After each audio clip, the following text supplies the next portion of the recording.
여러분 안녕히 주무셨습니까? 참 좋은 아침입니다. 오늘 9월 5일 수요일 말씀으로 드리는 오늘의 번제 함께 합니다. 이사야서 33장 말씀 24절까지 기록되어 있지요. 우리는 14절부터 16절까지만 같이 읽습니다. 시작.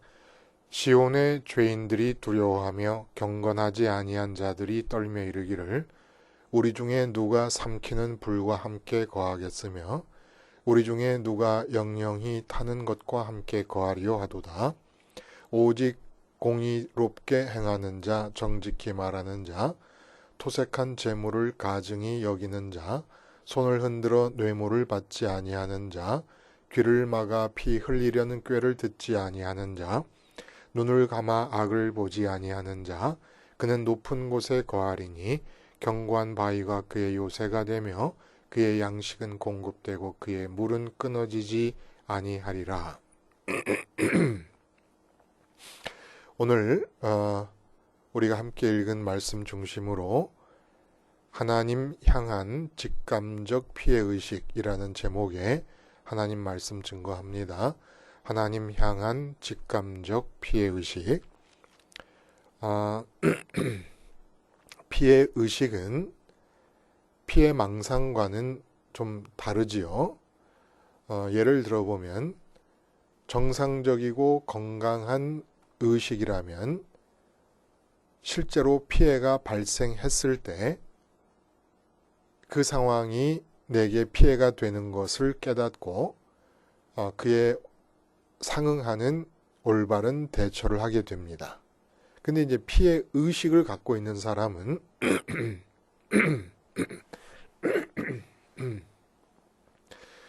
나와 연관돼서 어떤 일이 발생하면 모든 나와 연관하여 발생하는 일들을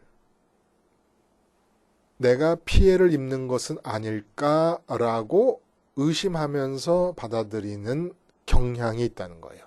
이 생각의 경향성을 피해 의식이라고 말합니다. 그리고 피해 망상은 아예 일어나지도 않은 일을 일어난 것으로 여기면서 피해를 느끼는 마음의 비정상적 상태를 말하는 거죠. 피해 의식은 그러니까 일어나는 일들을 실제로 일어납니다. 피해 망상과 다르죠. 실제로 나와 연관돼 일어나는 일들을 피해라는 안경을 쓰고 바라본다, 이런 뜻이 되겠습니다. 근데 선민들 중에서 하나님에 대해 피해의식을 갖는 자들이 있다는 거예요. 이 피해의식이 아주 도드라지게 나타날 때가 언제냐 하면은 하나님께서 특별히 당신의 선민들을 위해서 기적을 행하실 때, 은총적 역사를 행하실 때, 그때 하나님에 대해 갖고 있는 피해의식이 아주 도드라지게 표현된다는 겁니다. 쉽게 말하면 하나님의 능력은 좋습니다. 그러나 하나님 자신은 꺼려집니다. 하나님이 행하시는 기적과 하나님 자신 둘 중에서 선택하라면 우리는 기적을 행하신 하나님을 선택하지 않고 늘 기적을 행하게 됩니다. 기적을 선택하게 됩니다. 근데 그 이유가 뭐냐 하면은 직감적으로 내 속에서 작용하고 있는 하나님에 대한 피해의식 때문에 그렇다는 거예요. 직감적이라는 말을 좀 바꿔서 얘기하면 마귀의 영감을 받은 겁니다. 성령의 영감을 받은 것이 아니라 마귀의 영감을 받게 되면 내가 거의 자동적으로 어떤 증명의 과정, 설명의 과정, 설득됨의 과정이 없이 직감적으로 하나님과 함께하면 손해다라는 생각을 한다는 거예요. 하나님에 대해 피해의식을 갖는다는 겁니다. 이게 바로 원죄의 체질하에서 우리가 갖게 되는 어떤 본능적 상태입니다. 이사야가 천재라고 이사야는 천재다라는 생각이 자꾸 나는 거예요. 성령의 영감을 받고 예언을 하는 거니까 이사야가 천재는 아닌데 천재라는 말이 하나님께로부터 달란트를 받는다는 그런 의미를 살펴보면 참 어떻게 이런 것을 이렇게 딱 집어내서 예언 속에 포함을 시킬 수가 있을까? 아, 참 이사야는 놀라운 사람이에요. 뭘 갖고 이렇게 놀랍다 그러는지 한번 살펴봅니다. 이 예언은 연관되어진 시대적 배경이 아주 분명합니다. 주전 701년에 아수르의 사네립 왕이 유다를 침공해요. 이때 히스기야 왕은 애굽과 옆에 있는 나라들과 반아수르 정책을 통해서 남하하는 아수르 세력을 막아보려는 그러한 시도를 꽤 했던 때예요. 근데 아수르의 침공을 받고는 아이고 내가 잘못했습니다 해갖고 은 300달란트와 금 30달란트, 한 달란트가 33kg입니다. 그러니까 엄청난 거죠, 양이. 그래서 궁궐 기둥이나 성전에 이 금을 입혀놓은 모든 벽이나 기둥 같은 거에서 다 긁어서 금을 다 준 거예요. 자, 이렇게 해서 조공을 바침으로써 아수르의 왕 사네립으로부터 안전을 보장받았습니다. 위기를 겨우 넘겼죠. 그런데 오늘 1절에도 나와 있습니다마는 이렇게 안 쳐들어오겠다고 했던 사네립이 그만 일단 군대를 철수했다가 재차 유다를 침공해 들어온 거예요. 이렇게 약속을 어긴 내용들이 이제 예언서 오늘 이 예언의 첫 부분에 나오지 않습니까? 근데 이번만큼은 히스기야 왕의 대응이 달랐어요. 다른 나라나 인간적인 도움의 손길을 구하는 대신에 이사야 선지자의 말을 듣고 오로지 하나님만을 의지하면서 성전에 올라가서 기도드립니다. 결과적으로 어떤 일이 일어났습니까? 하룻밤 사이에 아수르 18만 5천내 대군이 자멸해버리고 맙니다. 이사야의 예언은 시점이 어느 시점이냐 하면 2차 침공이 이루어졌습니다. 그리고 히스기야가 성전에 가서 기도를 드리고 있는 그런 기간, 그 중간 기간, 아직 아수르가 자멸하기 전 기간. 그러니까 예루살렘의 운명도 아수르 대군의 운명도 아무도 예측할 수 없는 바로 그 시점, 중간 시점에 오늘의 예언이 나왔다는 거예요.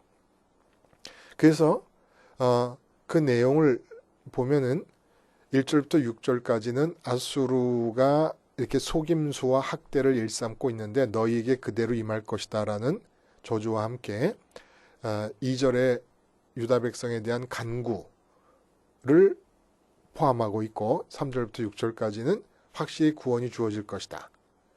그러니까 문제는 뭐냐? 여호와 경외만 해라 라는 겁니다.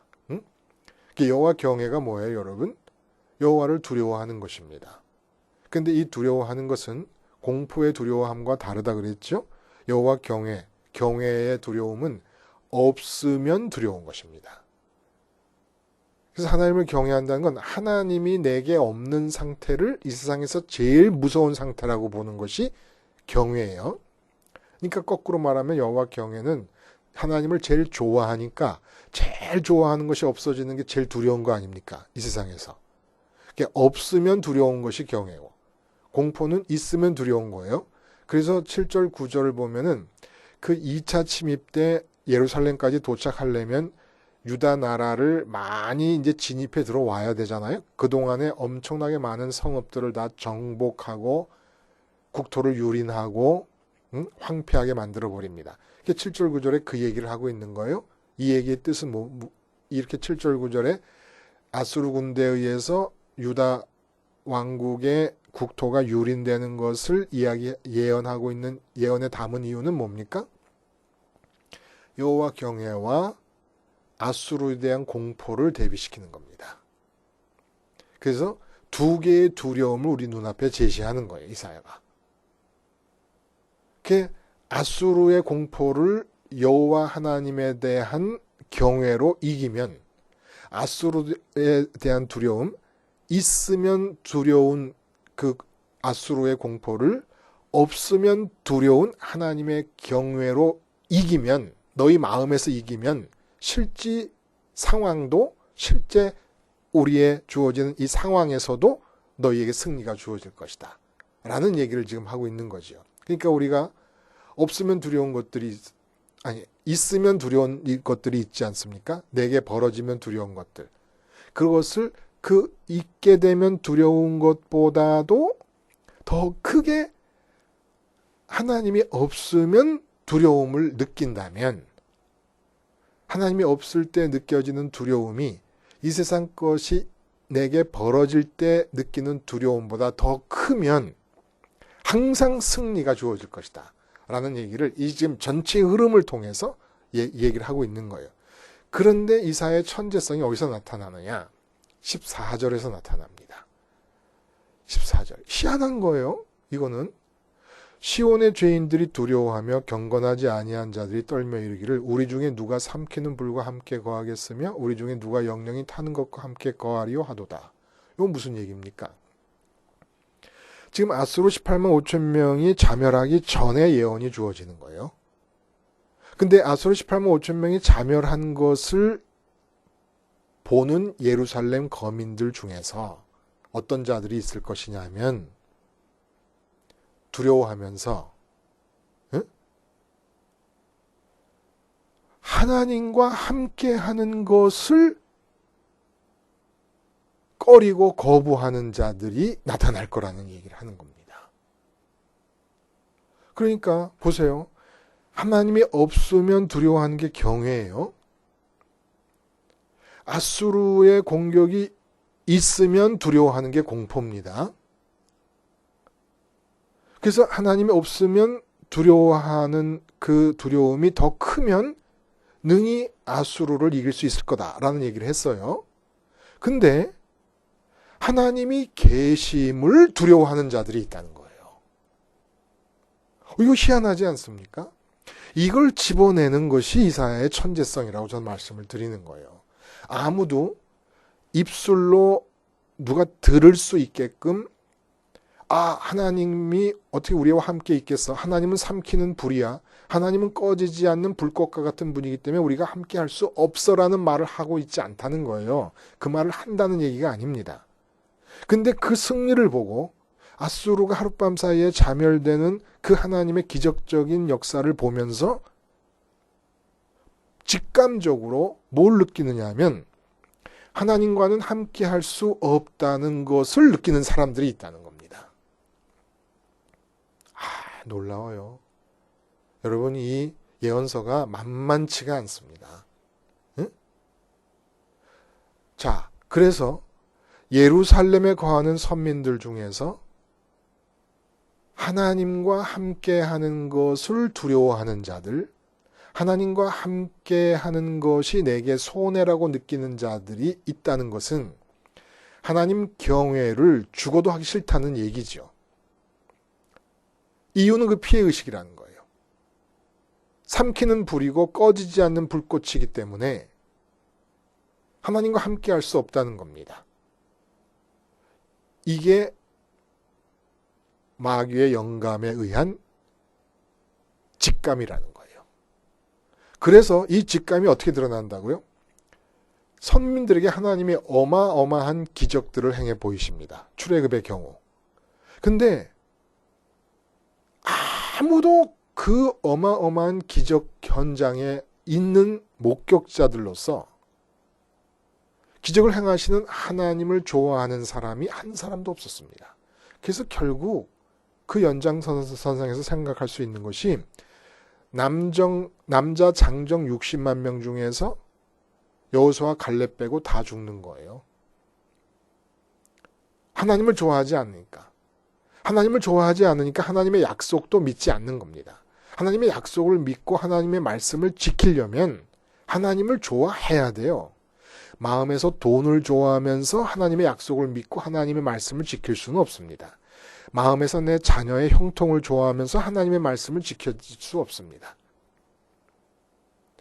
그러니까 기적을 행할 때 기적만 좋아하고 하나님을 싫어하는 거예요.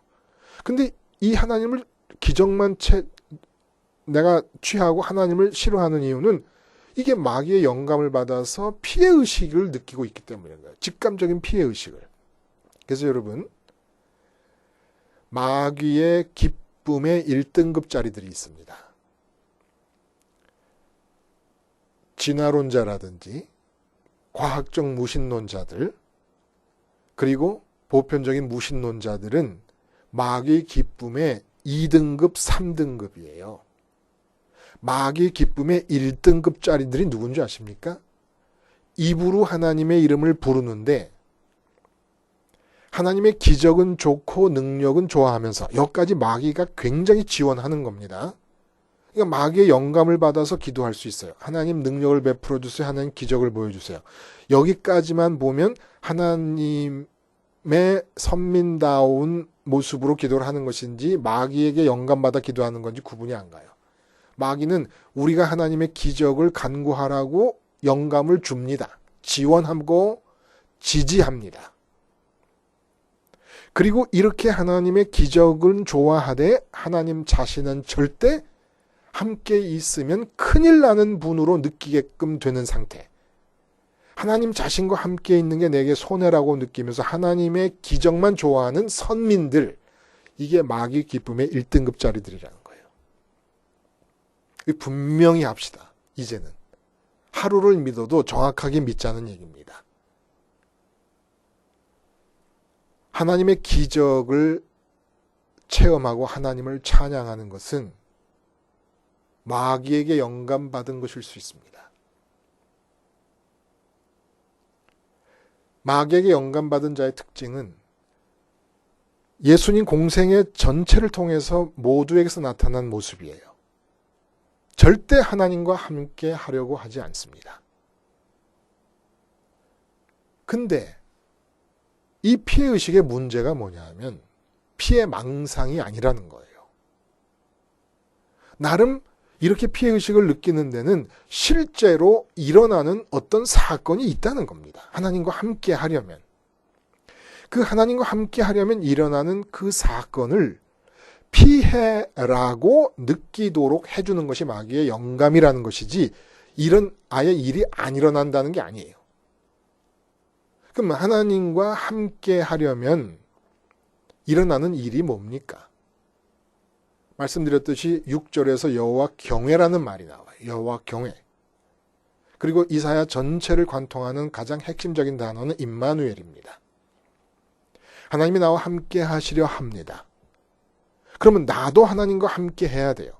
내가 하나님과 함께 하기 위해서는 하나님 경외심이 필요합니다. 하나님을 경외해야 돼요.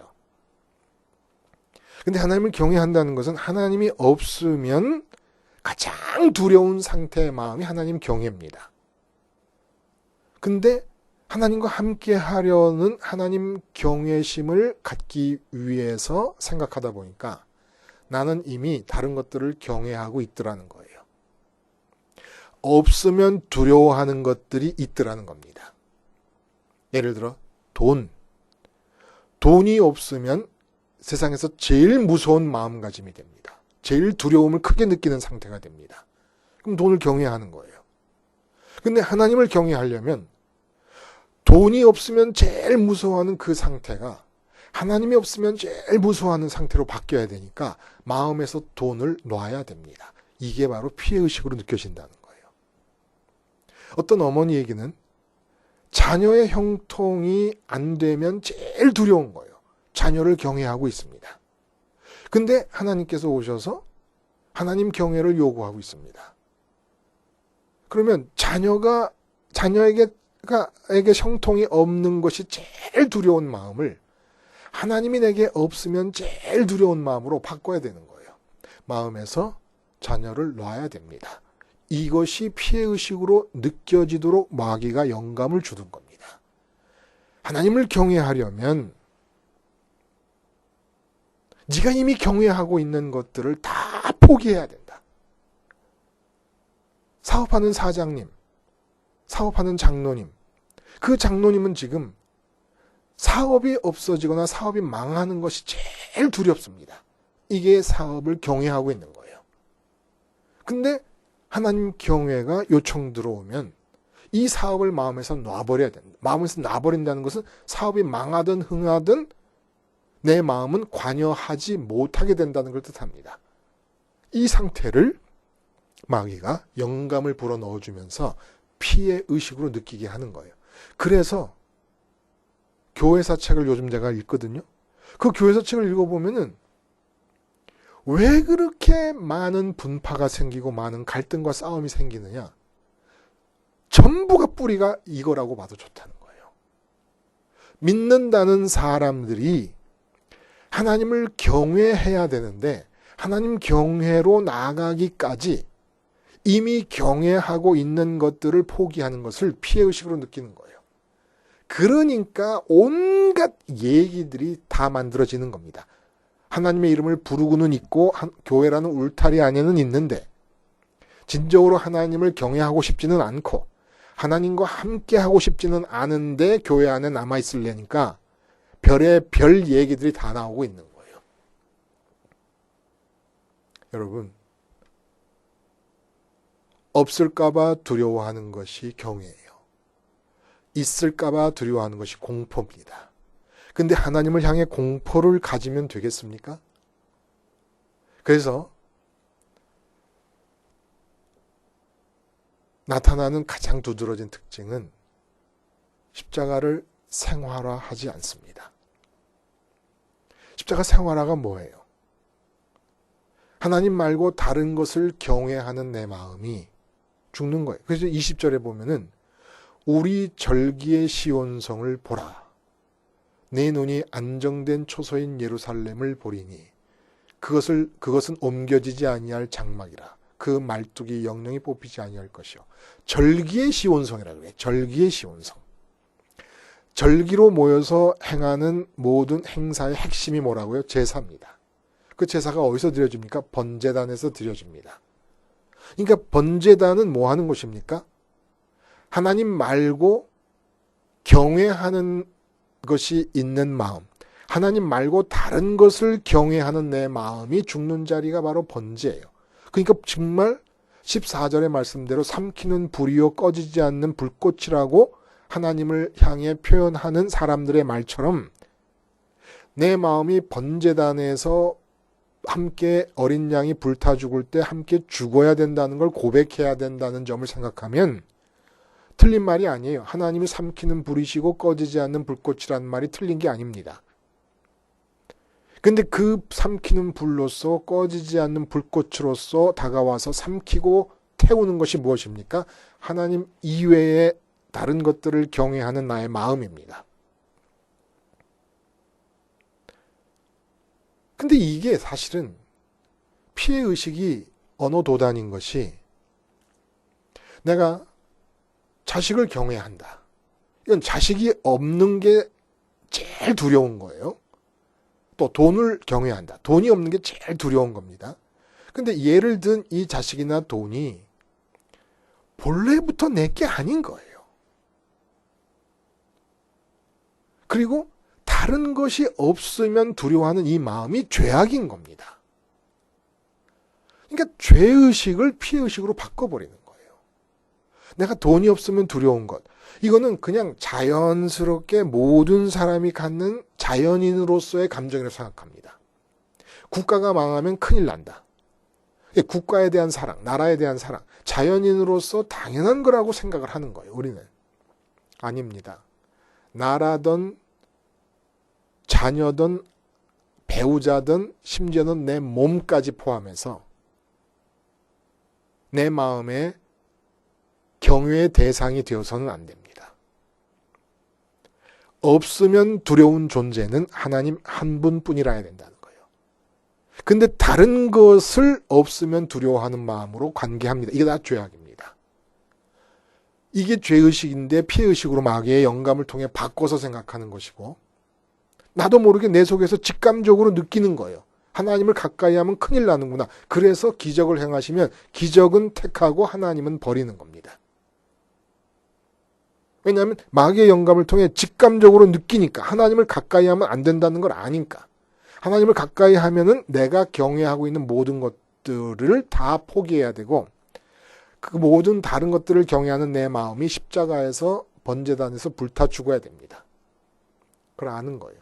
그래서 십자가 생활하라는 말이 지상에서 사라져 버렸나 봐요. Living the cross. 십자가로 삶을 산다. 이 말이 없어져 버렸어요. 십자가가 없어진 건 아니에요. 그러나 십자가는 또 마귀들이 요구하는 게 십자가 붙잡아라. 단 생활화만 안 하면 된다는 겁니다. 십자가로 죄사함 받고 기뻐해라. 왜냐? 생활화하지 않는 십자가는 알 수 없고 복음으로서의 효능을 발휘할 수가 없습니다. 그래서 십자가에서 구원받고 죄사함 받았다는 사람들에 의해서 벌어지는 모든 일들이 죄악뿐이고 부패뿐이고 그릇된 것일 뿐인 이유가 바로 생활화를 안 하기 때문입니다. 근데 왜 생활화를 안 합니까? 피해의식 때문에. 마귀에 의해서 직감적으로 느끼는 피해의식 때문에. 겉으로 드러나서 내가 하나님과 함께 있으면 손해본다라는 말을 안 하더라도 내 마음이 느끼는 겁니다. 하나님과 함께 있으면 내 손해본다. 무서운 얘기예요, 여러분. 그래서 그 14절에 누가 삼키는 불이시고 꺼지지 않는 불꽃인 하나님과 함께 할꼬 해놓고 어떤 사람 쭉 나오지 않습니까? 뇌물을 싫어하고 그 무고한 사람을 해치자는 꾀를 고개를 절레절레 흔들면서 거부 이런 사람. 이거는 누군가 하니까 겉으로 드러나서 사람을 찾으려니까 이런 표시를 말하는 것이죠.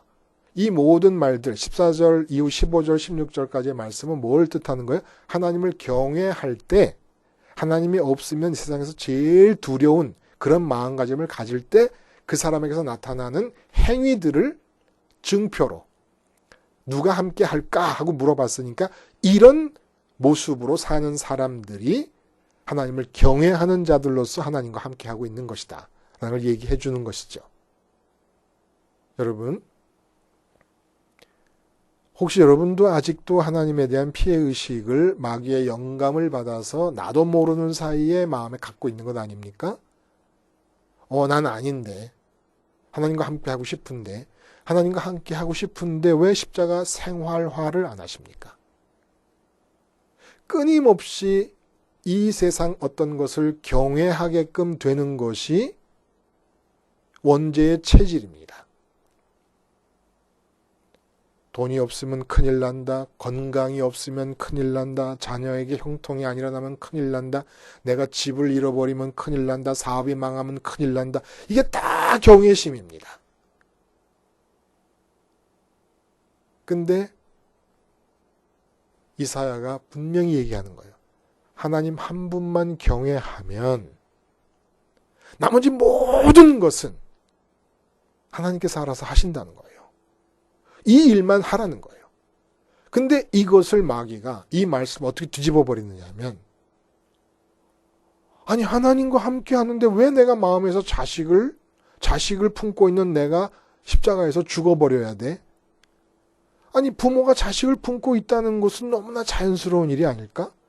몸을 입고 사는 인간이 내 몸의 건강을 잃으면 두렵다는 이 건강 경외심이 뭐가 잘못된 것이란 말인가? 하나님과 함께 있으면 그 건강 경외심이 없어져야 된다고 하는 것이 납득이 안 가는 일 아닌가? 건강 말고 뭐가 있나?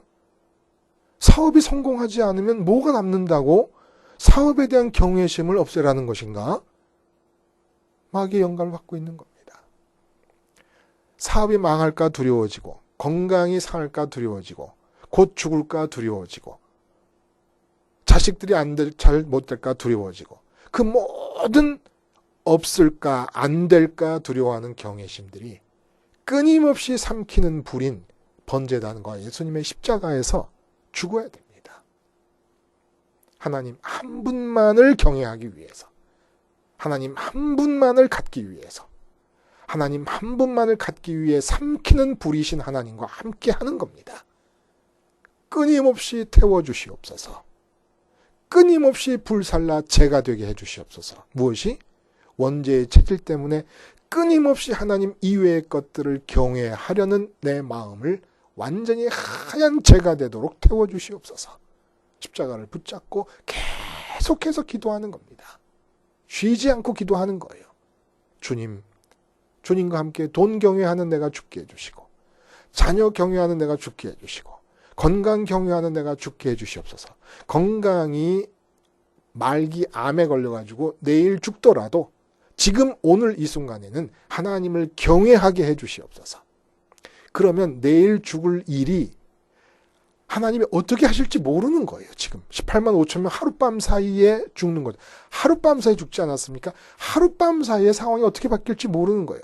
어떻게 하면? 하나님 경외를 회복하면. 근데 그 하나님의 기적을 보면서도 하나님 경외심을 갖기 위해 불태워 없애야 될 수많은 다른 것들에 대한 경외심을 놓지 않으려고 하는 선민들이 드글드글한 이 현실 속에서 십자가 생활화를 통해 삼키는 불 대신 하나님과 함께함으로 끊임없이 하나님 이외의 것들을 경외하는 내 마음이 불타 없어지고 영존하시는 하나님과 함께하는 기쁨과 만족의 충만함을 누리실 수 있게 되기를 바랍니다. 기도하시겠습니다. 하나님 아버지, 십자가를 생활화하게 해주시옵소서. 그리하여 하나님 이외의 것들에 대한 경외심이 끝없이 불타게 하시며, 그리하여 진짜 시원하고 상쾌하고 유쾌하기 그지없는 하나님과의 동행, 삼위일체 하나님의 교제 예로의 참여가 내 삶에서 지속될 수 있게 해주시옵소서. 예수님의 이름으로 기도드리옵나이다. 아멘.